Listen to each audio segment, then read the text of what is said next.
Hello my dear ones. आज इस video में बात करने वाली हूँ मेंटली स्ट्रांग लोगों के बारे में। ऐसा क्या करते हैं वो हर दिन जिससे उनकी मेंटल स्ट्रेंथ बढ़ती रहती है। आप भी सुनकर, देखकर, समझकर अच्छी तरीके से अपने जहन में इसे बिठा लीजिएगा और ऐसा करना शुरू करेंगे तो आपकी मेंटल स्ट्रेंथ भी बढ़नी शुरू हो जाएगी। आपको ऐप को डाउनलोड करना है ताकि आप रोज़ाना ब्रीदिंग एक्सरसाइजेज, मेडिटेशन करें और आप भी मेंटली स्ट्रांग होते रहें। डियर डिप्रेशन, लेट्स ब्रेकअप ज़रूर पढ़िएगा जी। Creative expression.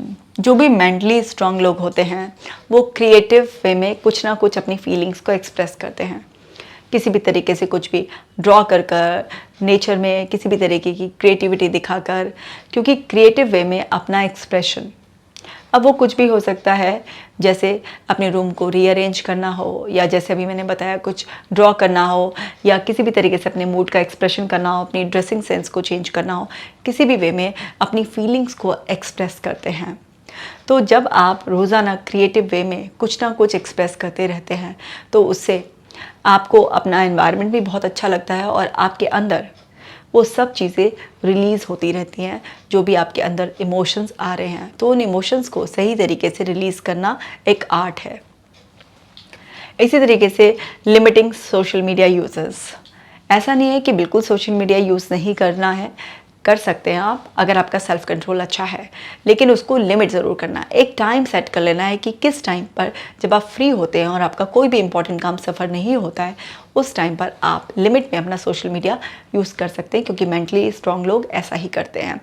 वो मेंटली स्ट्रांग इसीलिए है ना, क्योंकि उनका सेल्फ कंट्रोल इतना ज़्यादा इम्पॉर्टेंट है उनके लिए, और इतना ज़्यादा उनका सेल्फ कंट्रोल स्ट्रांग होता है कि वो ऐसा कर पाते हैं। इसी तरीके से learning from failures of others. दूसरों के फेलियर से भी वो सीखते हैं। सारी गलतियां उनको खुद नहीं करनी होती हैं, क्योंकि ज़िंदगी कम पड़ जाएगी अगर सारी गलतियां खुद कर कर सीखोगे। वो दूसरों की गलतियों से भी सीख लेते हैं, और इसीलिए तो वो इतना मेंटली स्ट्रांग फील करते हैं, क्योंकि उससे लर्निंग लेकर वो अपनी लाइफ को आसान बना लेते हैं। इसी तरीके से रीडिंग और वॉचिंग इंस्पायरिंग स्टोरीज़। ये लोग डेली कोई ना कोई इंस्पायरिंग स्टोरी ज़रूर देखते हैं, या कोई ऐसी वीडियो या कुछ ऐसी मूवीज़ ज़रूर देखते हैं। इससे इनको इंस्पिरेशन मिलता है और इनको भी आगे बढ़ने की या मुश्किलों से सामना करने की स्ट्रेंथ मिलती है। इसी तरीके से टॉकिंग टू देमसेल्फ, खुद से बातें करना ज़रूर होता है, क्योंकि सेल्फ टॉक बहुत इंपॉर्टेंट होती है। आपको सक्सेस चाहिए, रिलेशनशिप को बेटर करना है, या फिर आपको ज़िंदगी खुशहाली से जीनी है, सेल्फ टॉक बहुत ज़्यादा इंपॉर्टेंट है। तो खुद से बहुत अच्छी तरीके की पॉजिटिव सेल्फ टॉक हर दिन करते हैं। इनको अपने साथ समय बिताना बहुत अच्छी तरीके से आता है, और अपने साथ जब समय बिताते हैं ये, तो वो हमेशा पॉजिटिव डायलॉग्स एक्सचेंज करते हैं अपने इनर सेल्फ के साथ। इसी तरीके से एम्ब्रेसिंग डिस्कम्फर्ट। अगर इनको किसी भी डिस्कम्फर्ट जोन में भी जाना हो, यानी कि अपना कंफर्ट जोन तोड़ना है, कुछ नई चीज़ सीखनी है, कुछ आदत को बदलना है, छोड़ना है, अपनाना है, किसी भी तरीके का चेंज ईजीली अपना लेते हैं, क्योंकि इनको पता है कि जितना डिस्कम्फर्ट को अपनाएंगे, थोड़े टाइम बाद वो डिस्कम्फर्ट कंफर्ट में चेंज हो जाएगा, और असली डिस्कम्फर्ट जो है वो ज़िंदगी से चला जाएगा। इसी तरीके से रेगुलर एक्सपोजर टू नेचर। ऐसे लोग जानते हैं कि जिस मिट्टी से हम बने हैं, उस मिट्टी के करीब जाना, उसका दुलार लेना बहुत ज़्यादा ज़रूरी है। तो ऐसे लोग आप देखेंगे कि वो नेचर से किसी ना किसी रूप में ज़रूर कनेक्टेड रहते हैं, चाहे वो ग्रास वॉक करनी हो, जाकर किसी बगीचे में बैठना हो, सिंपल ऐसे ही ऑब्जर्व करना हो सराउंडिंग्स को, किसी भी तरीके से, या अपने ही घर में, अपने ही ऑफिस के स्पेस में, ये खास तौर से नेचर का बहुत अच्छा ध्यान रखते हैं, क्योंकि उससे कनेक्टिविटी आपको माइंड का सुकून देती है। इसी तरीके से स्टे इन द प्रेजेंट। जो बीत गया सो बीत गया। ये जो बीता हुआ होता है उसको भूत मानते हैं, और भूत से पीछा छुड़ाने में ही फ़ायदा होता है। तो इनको ये रहता है कि जो हो गया सो हो गया, अब उसे बदला तो जा नहीं सकता। तो ये तुरंत अपने आप को बोलकर एक्सेप्ट कर लेते हैं, और फिर प्रेजेंट मोमेंट में अपना फोकस बढ़ा देते हैं, और उस मोमेंट में बहुत अच्छा करते हैं। जो पास्ट की लर्निंग ली है इन्होंने, उससे अपने प्रेजेंट को बेटर बनाते हैं। फ्यूचर के लिए भी जानते हैं कि तो अनसर्टेन है, अनसीन है, इसके बारे में सोचने से अननेसेसरी हाइपोथेटिकल वरी डेवलप हो जाएगी।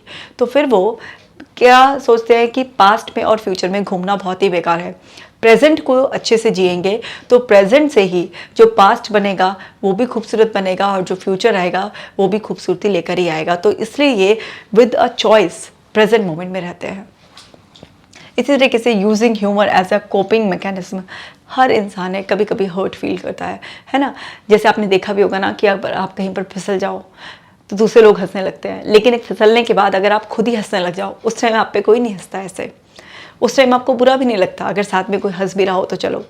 तो जब भी कभी कोई परेशानी होती है, अपनी कोई गलतियाँ हो जाती हैं, उस पर हंस देना।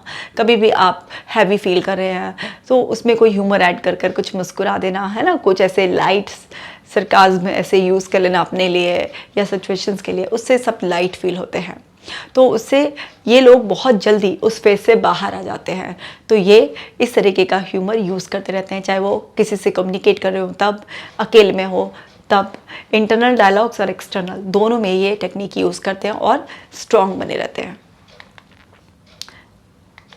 इसी तरीके से फोकस ऑन सॉल्यूशंस, ऐसे लोग हमेशा सॉल्यूशंस पर फोकस करते हैं क्योंकि ये जानते हैं जितनी देर ये प्रॉब्लम पर फोकस करेंगे प्रॉब्लम बढ़ती जाएगी, लेकिन ये बहुत जल्दी प्रॉब्लम को देखकर ये सोचने लगते हैं इसके क्या क्या पॉसिबल सॉल्यूशंस हैं और कौन सा सॉल्यूशन ज़्यादा इफेक्टिव है, लॉन्ग टर्म है और एनवायरनमेंट के लिए भी अच्छा है। तो हर तरीके से देखकर इनका फोकस सॉल्यूशन पे रहता है, और जिसका फोकस सॉल्यूशन पे रहेगा तो वो तो मेंटली स्ट्रांग रहेगा ही। इसी तरीके से एंगेजिंग इन प्रोडक्टिव प्रोकास्टिनेशन, वैसे तो प्रोकास्टिनेशन बहुत ही बुरा होता है ना, प्रोकास्टिनेशन पे मैंने वीडियो भी बनाई हुई है, लेकिन कई बार प्रोडक्टिव प्रोकास्टिनेशन अच्छा भी होता है।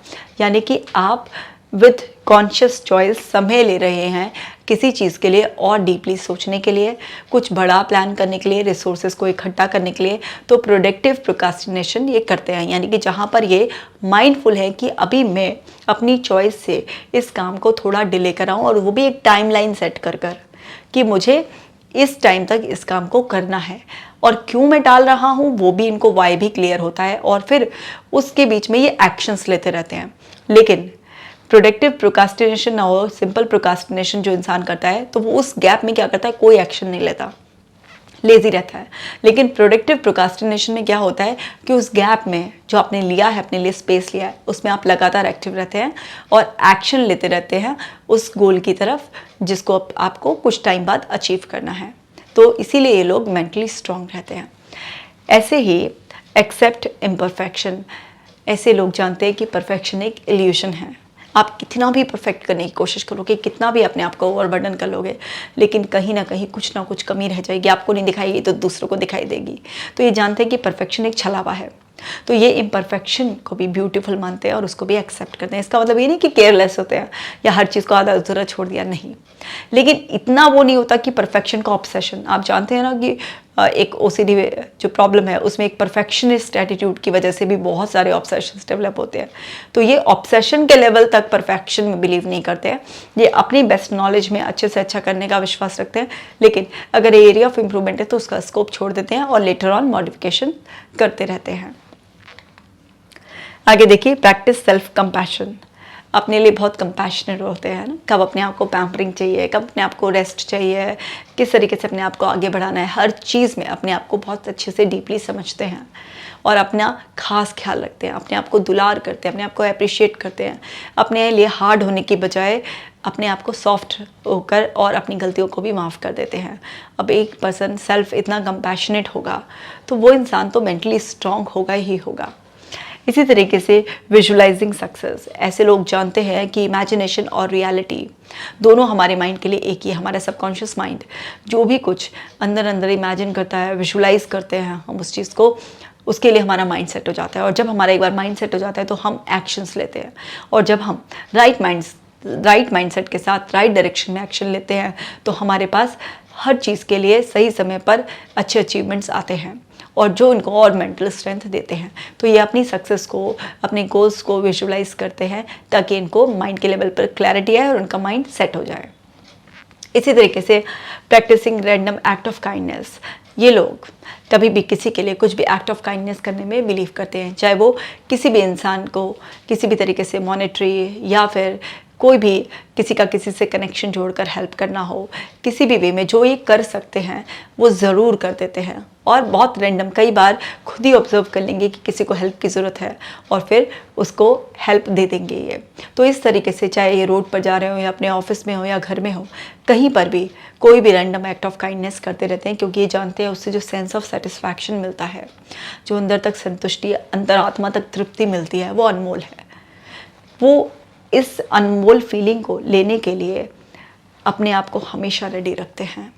तो उम्मीद कर रही हूँ कि आपको बहुत अच्छी तरीके से समझ में आ गया होगा कि आपको क्या क्या करना है जिससे कि आपके अंदर भी मेंटल स्ट्रेंथ बहुत बढ़ जाए। इस वीडियो को सभी लोगों के साथ शेयर कीजिएगा ताकि घर बैठे ही लोग अपनी मेंटल हेल्थ का खास ख्याल रख सके।